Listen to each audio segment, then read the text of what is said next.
यति बेला काठमाडौँ भ्यालीमा 4 ठाउँमा नारा जुलुसहरू र विरोध सभाहरू भइरहेका छन्।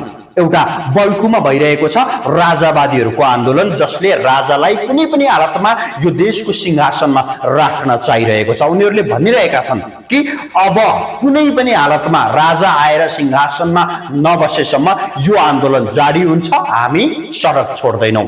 अनि अर्कोतर्फ अर्को आन्दोलन छ, अर्कोतर्फ भइरहेको अर्को आन्दोलन जसलाई शिक्षकहरूले प्रतिनिधित्व गरिरहेका छन्, केही मागहरू राखिरहेका छन् यो देशको सरकारसँग।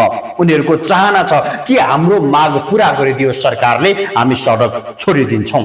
सरकारले बिना सित्तीमा गरिरहेका छन् यी शिक्षकहरूले आन्दोलन, यो गर्न जरुरतै छैन, जायज माग हो भनेदेखि आए हुन्छ, हामी सम्बोधन गर्छौँ, तर यो नाटक नगरे हुन्छ भनिरहेको छ। प्रधानमन्त्री केपी शर्मा ओलीले यदि जायज माग छन् भने हामी पूरा गर्न तयार छौँ, त्यसरी दुःख पाइरहनै पर्दैन थियो भनिरहेका छन्। यो दोस्रो भइरहेको आन्दोलन मध्येको हो।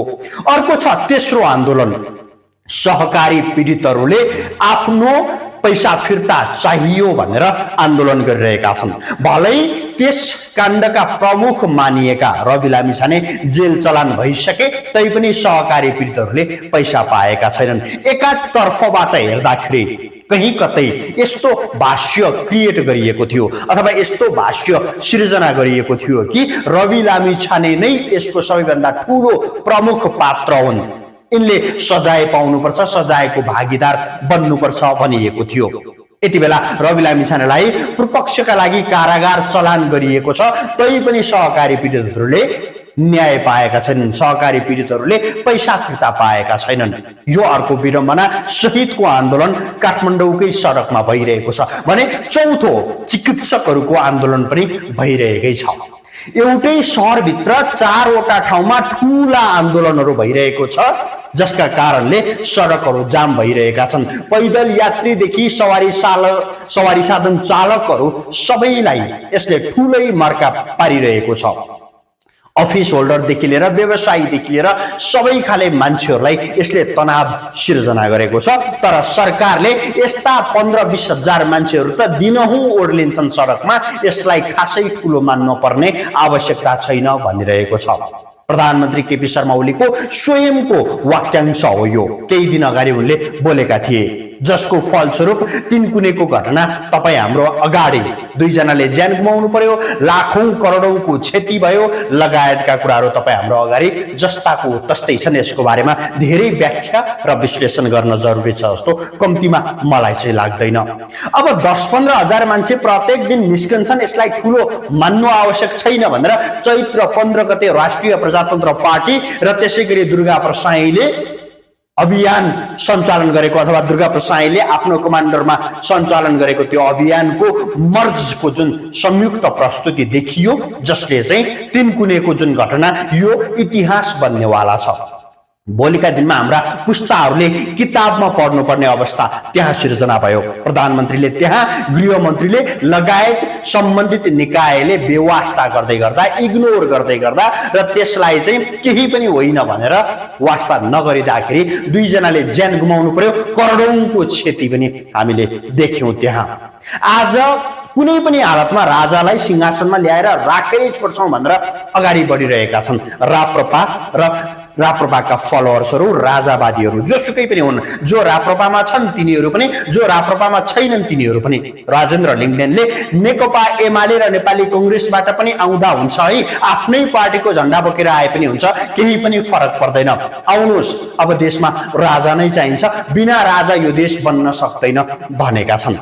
एक हिसाबले हेर्ने हो र त्यसलाई विश्लेषण गर्ने हो भने राजाले 240 भन्दा बढीको विरासत थामेको, 240 वर्षभन्दा बढी शासन गरेको, तर पनि देश एक हिसाबले भन्ने हो भने खञ्जर नै थियो भन्न सकिन्छ। त्यस हिसाबले राजा आएर के हुन्छ त? किनभने विगतमा पनि हामीले हेरेको हो, पहिलोचोटि राजालाई ल्याएर टेस्ट गर्दै छैनौँ हामी। ज्ञानेन्द्र शाहकै कुरा गर्ने हो भने त यदि उनी फेरि पुनः राजरोहन अथवा गद्दीमा आएर बसे भने उनको त्यो तेस्रो पल्ट हुनेछ भनेपछि उनी एक्लैको त तेस्रो पल्ट हो भने 240 वर्षको यो सत्ता, यो शासन राज्य जुन तरिकाले शाहवंशीय राजाहरूले सञ्चालन गरे अथवा चलाए, त्यति बेला के भयो त भनेर पनि प्रश्नहरू उठ्नु जायज हो, उठ्न सक्छन्।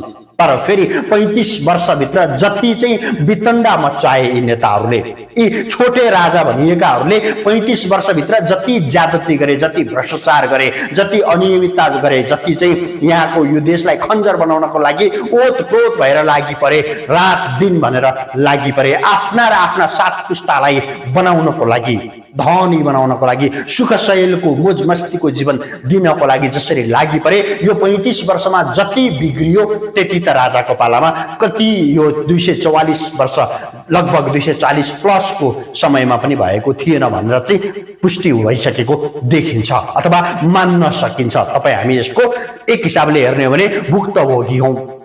राजसत्ता 240 वर्षको जे जस्तो थियो त्यसलाई भोग्न पायौं पाएनौं त्यो अलग पाटो हो, हाम्रा पुस्ताले पाए कि पाएनन् त्यो अलग पाटो हो। तर 35 वर्षको यो जुन अहिले पछिल्लो समयमा जति पनि राजाहरू अन्य राजाहरूले सञ्चालन गरे, जुन तरिकाले खोक्रो भन्दा पनि खोक्रो यो देश बनाइरहेका छन्, यो चाहिँ तपाईँ हामीले भोगेकै हौं, यो चाहिँ तपाईँ हामीले बुझेकै हौं, देखिरहेकै हौं, भोगिरहेकै हौं। यसको चाहिँ भुक्तभोगी हामी हौं भन्दा फरक पर्दैन। अब राजावादीहरू चुपचाप लागेर बस्ने पक्षमा छैनन्, त्यसैगरी सहकारी पीडितहरूले न्याय पाएका छैनन्। एकै दिन 4 वटा आन्दोलन यो काठमाडौँ भ्यालीमा भइरहेको छ, सरकार चुपचाप छ, मतलबै छैन सरकारलाई। अनि अर्कोतर्फ हेर्ने हो भने त्योभन्दा पनि ठुलो विडम्बना केही दिन यतादेखि काठमाडौँको भ्यालीमा विशेष गरी यहाँको हावामा जुन तरिकाको चाहिँ विभिन्न किसिमका खराबीहरू देखिएको छ। मान्छेलाई मास्क पनि दुईवटा लगाएर हिँड्नुपर्ने, चस्मा पनि सबै त्यो एकदमै मजाले प्रोटेक्ट गर्न सक्ने ठूला ठूला चस्मा लगाएर मात्र बाहिर निस्कन सक्ने अवस्था छ। यतापट्टि पनि सरकारले केही पनि गरेको छैन। केही टिकटकरहरूले, केही इन्स्टामा रिल्स बनाउनेहरूले, फेसबुकमा रिल्स बनाउनेहरू, अभियानकर्ताहरू लगायतकाले थुप्रै भिडियोहरू बनाइरहेका छन् जसले सरकारलाई गाली गरिरहेका छन्, के गर्यौ त भनेर। यसप्रति सरकार कुनै पनि हालतमा जवाफदेही हुन चाहेकै छैन, चाहेकै देखिँदैन।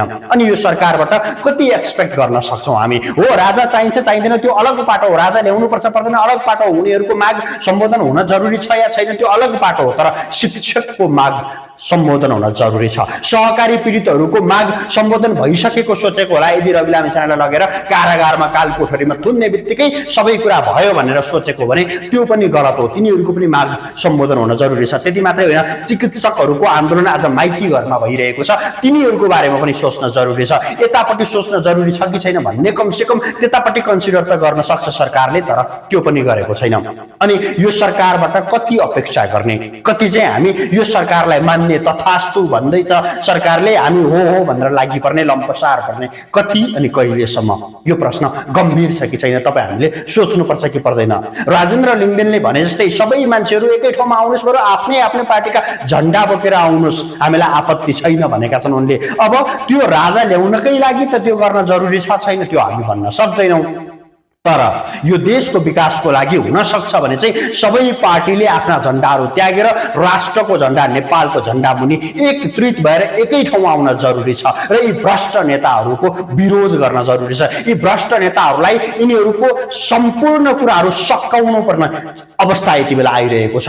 यिनीहरूलाई कुनै पनि हालतमा यिनीहरूलाई राजनीतिबाट सन्यास लिन बाध्य गराउनु पर्ने अवस्था चाहिँ पक्कै पनि आएको छ। यो भिडियो हेर्दै गर्दा तपाईलाई के लाग्यो? जस्ताको तस्तै प्रतिक्रिया राख्नको लागि अनुरोध गर्छु। म प्रिन्सिपल कार्की अर्को यस्तै विशेष भिडियोका साथ यहाँहरू समक्ष फेरि भेटिनेछु। तबसम्मको लागि बिदा दिनुहोस्। च्यानलमा नयाँ हुनुहुन्छ भने सब्स्क्राइब गर्नको लागि अनुरोध गर्छु। नमस्ते।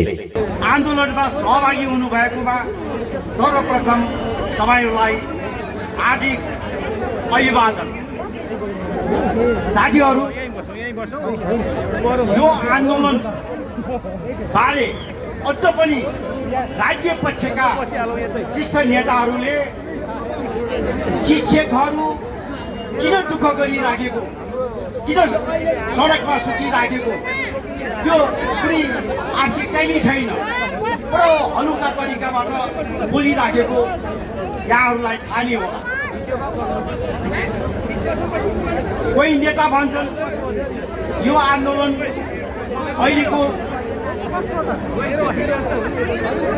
समय साक्षक छैन, शिक्षक साथीहरू आफ्नो विद्यालयमा गएर पठन पाठन गर्नु। कति हामीलाई के हुन्छ न कि ती नेताले बडो केही नबुझेका हामी शिक्षकहरू उहाँहरूले भन्दाखेरि हामी खुरु विद्यालयमा जानेवाला छैनौँ।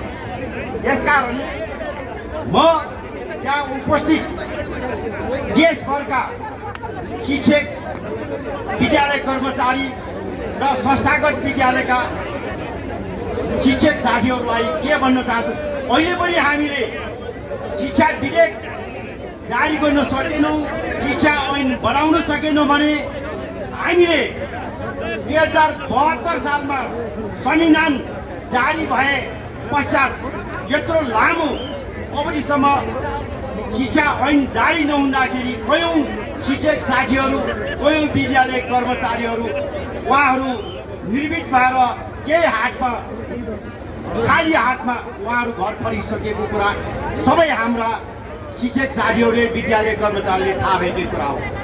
अब पनि हाम्रा यहाँ महासङ्घका आदरणीय अध्यक्ष लगायत सम्पूर्ण नेतागण साथीहरूले तपाईँहरूलाई विश्वस्त रूपमा विश्वास दिलाइराखेको छ। यसर्थ हामी यो आन्दोलनमा सरिक भई जबसम्म शिक्षा विधेयकको बारेमा केही निकोट आउँदैन यो सडक हामी छोड्नेवाला छैनौँ। यसकारण तपाईँहरूलाई साहसिक रूपमा अझ पनि ऊर्जा मिलोस् भनी म यहाँहरूसँग निवेदन गर्दै म अखिल नेपाल राष्ट्रिय शिक्षक सङ्गठनको तर्फबाट सम्पूर्ण हाम्रा साथीहरूको तर्फबाट यो आन्दोलनलाई साथ र समर्थन गर्दै छोटो मन्दिरले यही टुङ्ग्याउँछु। हस्त, धन्यवाद।